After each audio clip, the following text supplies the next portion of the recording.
오늘 우리가 사무엘상 마지막 장을 대하게 되는데, 사무엘상은 이스라엘의 패배와 사울의 비참한 최후로 마감을 합니다. 이를 통해서 우리에게 주시는 특별한 메시지가 있는 것이지요. 먼저 이 일은 심판의 결과라는 것입니다. 1절 말씀 보십시오.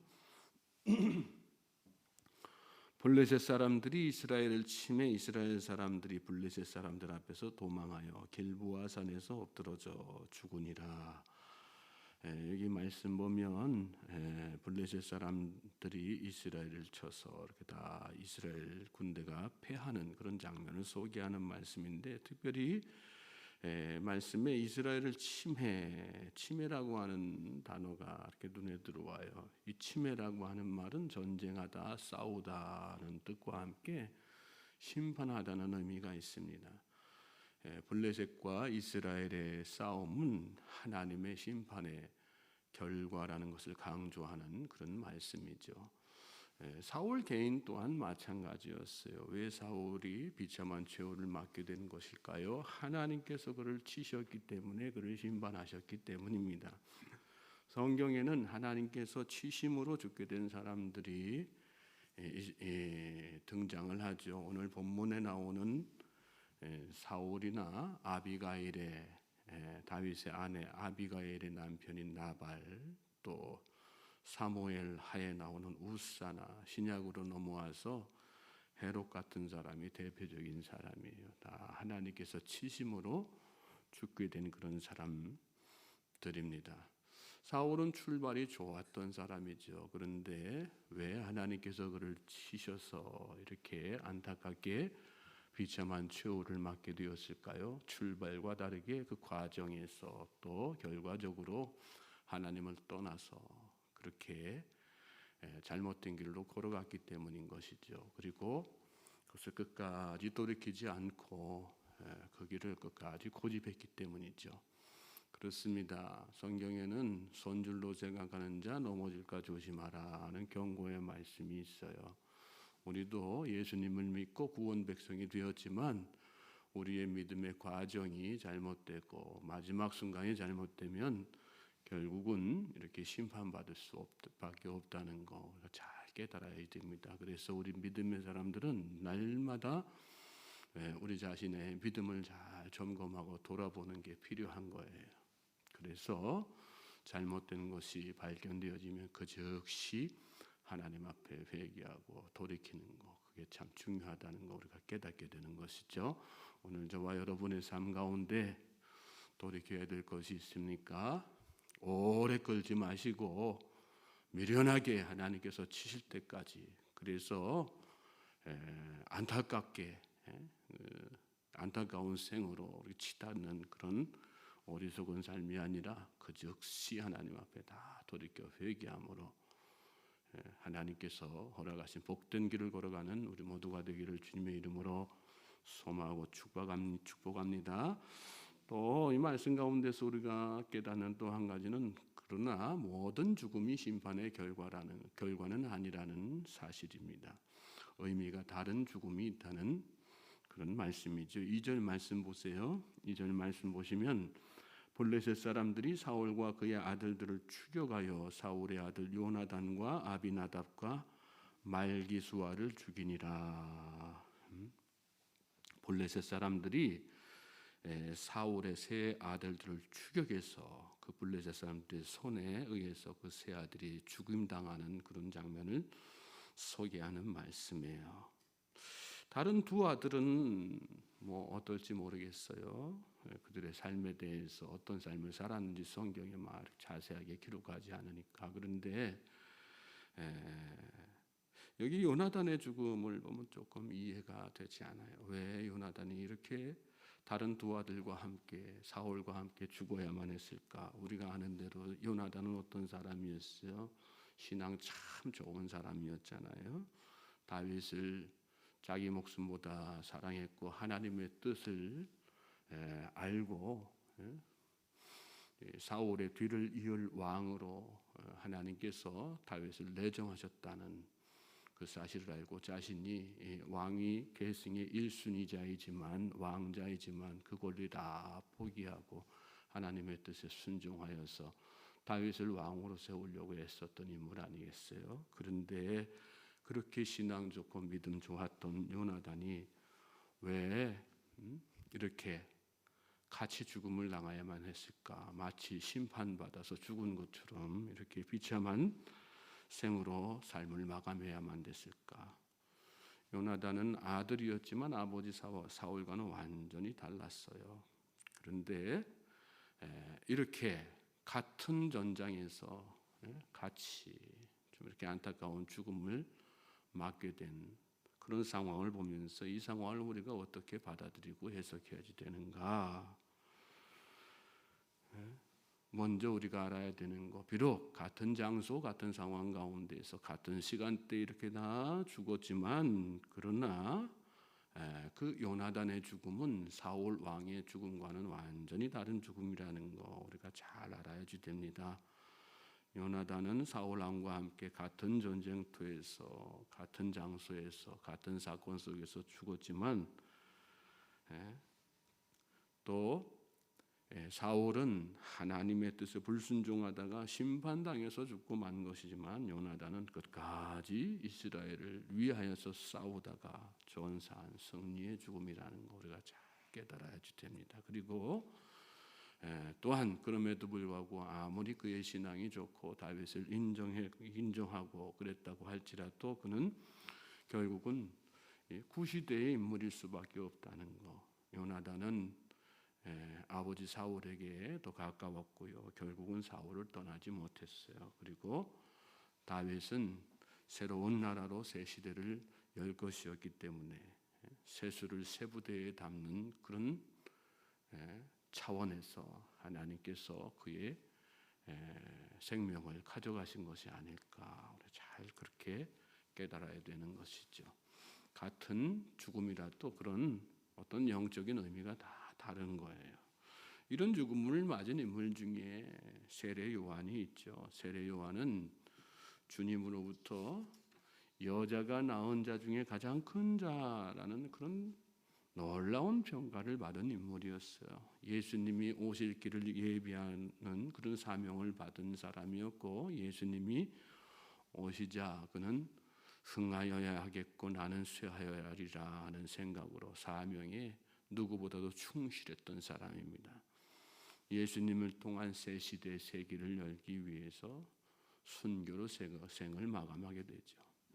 모든 죽음이 심판의 결과는 아닙니다. 하나님은 하나님의 뜻을 이루시기 위해 생명을 주시기도 하시고 거두기도 하시는 거예요. 믿음은 그 하나님의 주권을 인정하는 것입니다. 하나님의 주권에 따라 사는 삶, 하나님의 주권을 인정하는 죽음은 가치 있는 죽음이고 영생이 보장되는 죽음이라는 말씀이에요. 장수는 복이지만요, 장수보다 더 큰 복은 가치 있는 저 죽음, 영생이 보장된 죽음이라는 사실을 잘 깨달을 수 있길 바랍니다. 그래서 오늘 이 하루도 믿음으로 하루하루 주어진 삶을 잘 살아낼 수 있기를 주님의 이름으로 소망하고 축복합니다. 또 이 말씀 오늘 본문 말씀 가운데서 또 한 가지 우리가 깨닫는 것은 그럼에도 불구하고 마지막까지 돌이킬 기회는 우리에게 있다는 것입니다. 자, 3절부터 마지막 절까지 6절까지 같이 한번 읽어볼까요? 시작. 사울이 패전함에 활 쏘는 자가 따라잡으니 사울이 그 활 쏘는 자에게 중상을 입은지라. 그가 무기를 든 자에게 이르되 내 칼을 빼어 그것으로 나를 찌르라. 할례 받지 않은 자들이 와서 나를 찌르고 모욕할까 두려워하노라 하나 무기를 든 자가 심히 두려워하여 감히 행하지 아니하는지라. 이에 사울이 자기의 칼을 뽑아서 그 위에 엎드러지매 무기를 든 자가 사울이 죽음을 보고 자기도 칼 위에 엎드러져 그와 함께 죽으니라. 5절까지 그렇게 한번 읽겠어요. 사울은 패전했어요. 또 블레셋 활 쏘는 자의 추격 중에서 활을 맞고 중상을 입게 되죠. 그러자 부하에게 칼을 빼서 자신을 죽이라 이렇게 명령합니다. 그런데 그 명령에 쉽게 따를 부하는 없지요. 결국은 부하가 명령에 따르지 않으니까 자신이 그 칼에 엎드려서 죽고 말 자살로 생을 마감한 것입니다. 여러분, 자살은 분명 죄예요. 우리가 뭐 성경 말씀에 자살이 죄다 아니다에 대해서 명확하게 이렇게 나와 있지는 않지만 자살은 분명히 죄예요. 그것이 성경의 일관된 메시지입니다. 왜 그럴까요? 사람의 생명은 하나님의 손에 달려 있는 것이기 때문에 그렇습니다. 욥기서 1장 21절에 보면 이 사단의 시기로 고통하게 된 욥이 참담한 심정을 옷을 찢는 것으로 이렇게 표현하면서도 주신 이도 여호와시요 거두신 이도 여호와이시오니 여호와의 이름이 찬송을 받을지니이다 하며 고백하면서 예배하는 것을 이렇게 보게 됩니다. 주신 이도 여호와시요 거두신 이도 여호와시니라는 고백에는 자신의 소유 또 자녀를 포함해서 자신의 생명도 거기 포함하는 그런 표현입니다. 그렇습니다. 우리의 생명은 다 하나님의 소유예요. 그러므로 자살은 하나님의 주권을 침해하는 범죄 행위라는 걸 우리가 잘 깨달아야지 돼요. 그런데 그럼에도 불구하고 우리가 누군가의 자살을 두고서 그가 지옥에 갔다 이렇게 함부로 단정해서는 안 돼요. 자살은 죄지만 그렇다고 해서 누가 자살한 사람을 두고 야, 저 사람 지옥 갔어 이렇게 함부로 판단해서는 안 돼요. 이유가 뭘까요? 하나님은 마지막 순간까지도 용서하시는 분이시잖아요. 예수님이 십자가에 달리실 때에 좌우편 강도 중에서 오른편 강도는 어떻게 했어요? 숨을 거두기 직전에 회개했지 않습니까? 그때 예수님께서 그 강도 향해 가지고 내가 나와 함께 낙원에 있으리라 그의 죄를 용서하시고 구원을 선포하셨단 말씀이에요. 그게 하나님의 생각이고 하나님의 마음이라는 거죠. 그렇기 때문에 우리가 염두에 둬야 되는 거 자살로 생을 마감하는 사람일지라도 그 사람이 죽음 직전에 숨을 거두기 직전에 회개할 수도 있었던 거거든요. 그럼 우리는 그 사실을 모르잖아요. 그렇기 때문에 함부로 단정해서는 안 되는 거고요. 또 우리가 한 가지 더 생각해야지 되는 거는 자신의 의지와 상관없이 뭐 이렇게 정신적인 질병이나 영적인 질병에 이렇게 걸린 사람들은 자기 자신을 통제하지 못하니까 그렇게 질병으로 인해서 자신의 의지와 상관없이 이렇게 자살로 생을 마감하는 사람들도 있는 거거든요. 그 사람에 대한 판단은 우리가 함부로 판단할 수 없어요. 하나님께서 어떻게 하실지 그를 하나님의 전적인 주권에 달려있는 거고 의지에 달려있는 것 아니겠어요. 그러니까 함부로 그렇게 판단해서도 안 되는 거죠. 중요한 것은 우리 자신이 우리의 생명을 함부로 끊는 것은 하나님 앞에 범죄하는 것이다 라는 확신을 잘 가지고 우리에게 그런 어떤 위기가 왔을 때 그런 생각이 막 들 때 그것을 잘 극복해서 하나님의 주권 아래로 우리가 다시 우리의 믿음, 우리의 생각, 의지를 하나님 앞에 다 드리는 거. 그래서 잘 위기를 극복하는 거 그게 참 중요한 것이라는 말씀이에요. 그리고 또 그렇게 만약에 자살로 생을 마감하게 되면 주변 사람들에게 또 그 영향력을 끼치게 되는 거거든요. 그래서 주변 사람들이 우리 주변에도 그런 흔한 일들을 막 경험하지 않습니까? 어떤 유명한 사람, 연예인이 막 자살하면 그 사건이 기폭제가 돼가지고 자살하는 인원들이 막 늘어나는 그런 케이스도 많이 발견하잖아요. 그런 어떤 악영향이 있다는 것도 우리는 늘 염두에 둬야지 되는 거예요. 오늘 여기 사울도 보면 사울이 그렇게 생을 마감했어요. 그러고 나니까 그 뒤에 무슨 일이 벌어져요? 부하가 덩달아서 같이 자살로 생을 마감하는 것을 이렇게 보게 되는 거죠. 부하가 무슨 죄가 있었겠어요? 여기 성경에는 이 부하가 뭐 이렇게 특별히 뭘 죄를 지었다. 그래서 비참한 생을 마감했다. 그런 어떤 내용들이 일체 나오지 않습니다. 단순히 그가 사울 왕을 지켜야지 되는 사람으로서 사울이 그렇게 죽는 모습을 보면서 자신의 책무를 다하지 못했다는 그런 어떤 갖지 않아도 되는 죄책감 때문에 그렇게 더불어서 같이 자살로 생을 다 마감한 거 아니겠어요? 그러니까 거기까지도 우리는 잘 생각해서 우리의 마음을 잘 지켜야 되는 거예요.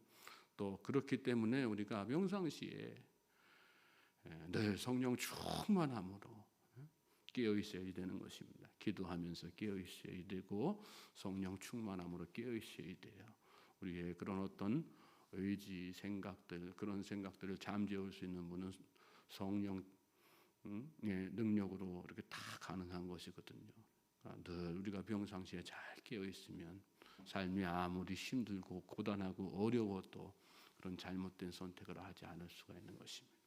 저와 여러분이 세상 살면서 아무리 힘들고 어려워도 늘 그래서 성령 충만함으로 깨어있길 바랍니다. 평상시에 잘 준비하고 있어야지 돼요. 그래서 한순간에라도 잘못된 선택하지 않도록 마음을 하나님께서 다 지켜주시도록 늘 기도해야 되는 것입니다. 자, 그렇게 사울이 안타깝게 생을 마감하고 나서 마지막 6절 보면 사울과 그의 세 아들과 무기를 든 자와 그의 모든 사람이 다 그날에 함께 죽었더라. 이렇게 사울의 주변 가족 또 사울 본인 다 이렇게 안타깝게 생을 마감한 그런 장면을 말씀 가운데에서 소개하고 있습니다. 우리의 모든 생사 여탈권은 다 하나님에게 있는 거예요. 우리가 이 세상을 어떻게 사느냐에 따라서 하나님께서 치시는 인생으로 남을 수도 있고 하나님께서 세우시는 인생으로 남을 수도 있는 것입니다. 날마다 깨어 기도하면서 중심을 하나님 앞에 드리고 말씀의 터 위에 굳건하게 서는 성령 충만함으로 날마다 사는 우리 모든 주의 백성들 되시길 바랍니다. 그럴 때 하나님께서 우리를 치시는 인생이 아니라 우리를 세우시는 사울처럼 버림받는 인생이 아니라 다윗처럼 세우시는 인생이 되는 것입니다. 오늘 이 하루가 그런 복된 날 되기를 주님의 이름으로 소망하고 축복합니다.